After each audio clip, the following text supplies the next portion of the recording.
Hello and welcome to the second video on my homemade mahl stick. I was asked in the last video, one of the comments that I had in the last video was to show the hook that I have on the top of the easel, which I attach this hook at this end of the mahl stick. So without further ado, let's have a quick pan up. So you can see at the top of the easel I have a hook on this piece of wood here that I've screwed to the top of the easel, and that hook of the mahl stick just fits nicely over the top there and can swing and move freely wherever I want the mahl stick to be.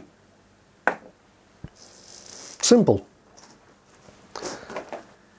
So you can see with that hooked nicely on the top there, I can just place the mahl stick over the painting so I can move around and paint without touching the painting itself. It's also useful for painting straight lines, especially regarding perspective. You could have hooks all over the easel to allow you to paint at different angles. So my advice is to adapt your easel to suit the mahl stick. Have hooks all over the place so that you can place the mahl stick wherever you like. You'll find it's a fantastic aid and a boon to your painting. It also stops your hands getting covered in paint.